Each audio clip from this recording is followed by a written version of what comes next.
Greenhouses are a difference maker when it comes to growing plants.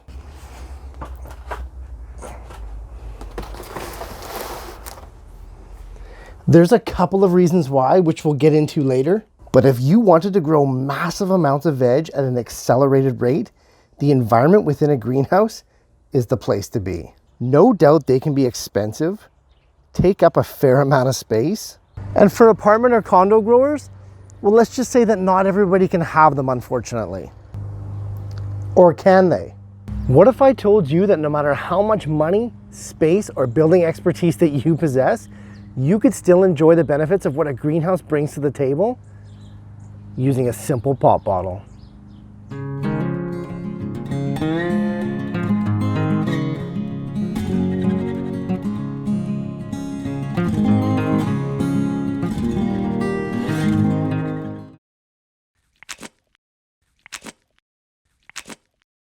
Hey, before we get into the nuts and bolts of mini indoor greenhouses using only pop bottles, indulge me for a moment and let's discuss why greenhouses are so great at growing plants. A gardener without a greenhouse is like a fisherman without a rod, or a chef without a pot.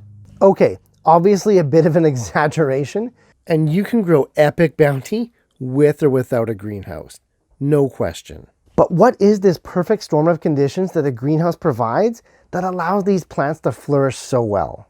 Plants need moisture, warmth, and light to grow. The great outdoors is a constant assault on those very needs 24/7. Wind causes moisture loss and exaggerates transpiration. Direct sunlight generates localized intense heat for lush leaves. And don't get me started on the wild temperature swings. A greenhouse completely stabilizes all of those things and swings the conditions majorly into the plant's favor. Without those stresses of the real world, plants can grow exponentially as they're sheltered from everything that holds them back. Pretty awesome stuff. And we can see why greenhouses really are the haven-like Shangri-La that gardeners tout them to be. All well and good, but how can we recreate this growing utopia on a miniature scale indoors? Getting started is easy. Find and clean the largest pop bottles available, usually these 2-liter ones. Make sure to really rinse out any residue they may have, as that can be harmful to the leaves of our crops. Cut the bottoms off, being extra careful of your fingers, and that's it. A mini portable greenhouse right there. Awesome. Let's set up some plants so we can see it in action. For your plants, you can use any pot or container for this. But for maximum effect, I'm going to use a 4-foot herb planter utilizing 8 pop bottles to grow some epic red romaine lettuce. Nothing changes for growing the lettuce like you normally would, except for 2 things. I'm not going to direct seed the lettuce here because once I set up the pop bottles, they're there to stay until the harvest. So I won't have a chance to thin those lettuce seedlings like I normally do. Because of this, I'm going to be growing my own lettuce starter plants instead. Second difference is spacing.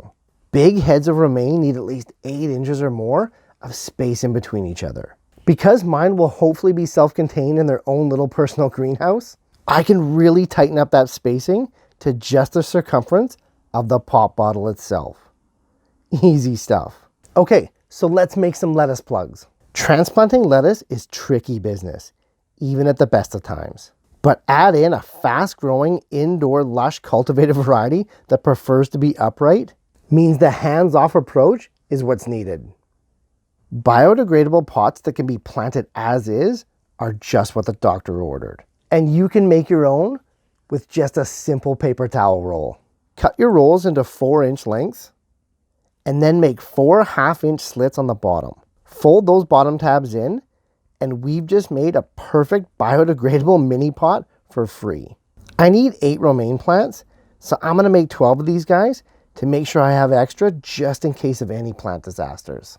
I then fill them up with my favorite seeding mixture, place them in a tray that can hold water, and soak them for about an hour. A seed's ability to germinate is a function of moisture and temperature. Pre-soaking that soil and keeping those mini pots moderately warm means my lettuce seeds have everything they need to spring to life. Let's do some planting and get this project officially started.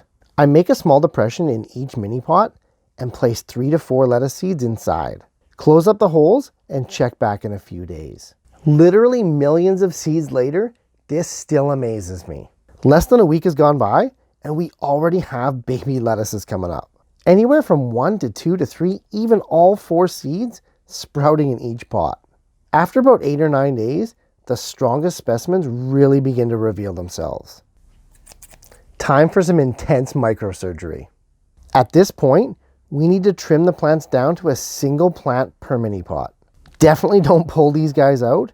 Simply and carefully cut the extra ones off right at the base, leaving your prized plant intact. After about 2 weeks, the lettuce is actually outgrowing its current digs. This is great because it's actually letting us know that it's time to plant. I fill my planter about halfway with a quality organic potting mix. I do like to first line the bottom of these guys with some of that recyclable craft paper. It lets the water drain, but it keeps the soil in, kind of like how a coffee filter works. Inside, I have a little station with a Rubbermaid lid to catch any extra water that comes out, and a nice reflective background to maximize any of the artificial light that I might use. Planting is easy. I simply place the lettuce mini pots right on top of that soil in that half-filled herb planter. I'll dry fit the pot bottles first to make sure that I've got the spacing even, and now we're good to plant. The way we have set this up, this part is super easy because the whole thing gets planted, pot and all. Just fill in and around that plant right up to the top of the mini pot, maybe a fraction more. That's it, your lettuce is planted. In the world of gardening, especially with experiments like this, easy is good. With them all planted up, let's put those pot bottles over top for good, and the hard work is done. I should mention, if those caps are still on your pot bottles, it's probably smart to take them off. I think it's just going to be too airtight with them on. After 8 days, the lettuce has just exploded. The growth is truly unreal. Humidity has also increased, however, so whether or not this is going to be a problem remains to be seen. Despite the humidity, a moisture probe reveals that it's time to water.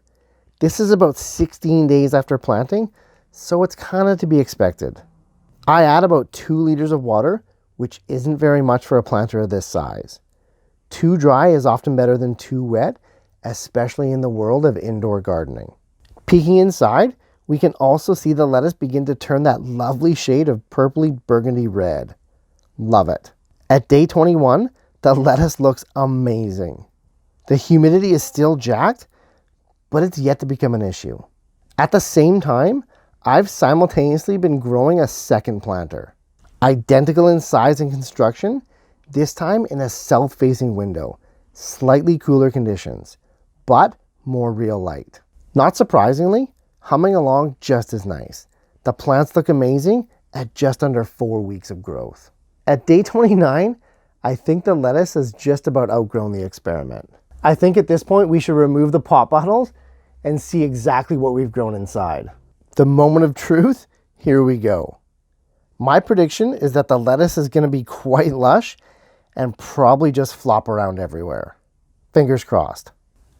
Good news is, the bottles came off with ease, not damaging a single leaf, or worse, pulling the plant right out of the ground. Even better, the foliage is not droopy or mushy at all. This is the crunchy romaine that we all know and love. I'm really astonished at how perfect and crisp this lettuce actually is. 8 heads of romaine is costing close to $25 at the grocery store, and upwards of $35 if I go organic.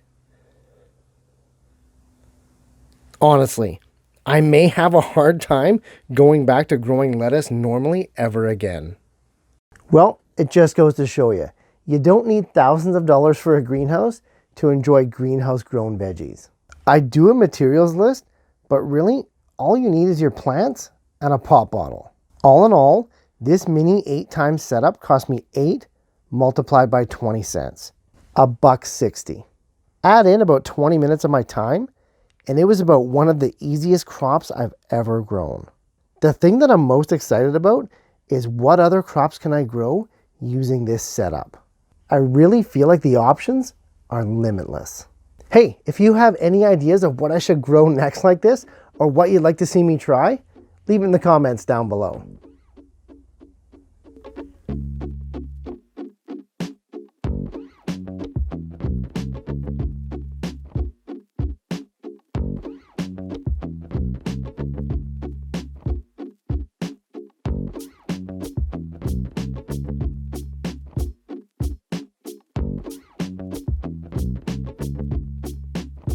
Also, if any of you are on Facebook, head on over and join our gardening group called Growing Better.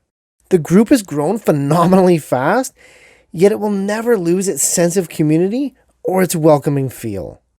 If you're passionate about growing epic organic fruits, herbs, and veggies for you and your family, the Growing Better group is a great place to hang out, share, learn, and grow. Hey, thanks for watching, guys. If you're getting value in this and the other series that I'm doing on YouTube, hit those like, share, and subscribe buttons if you'd be so kind, and I'll see you in the next video.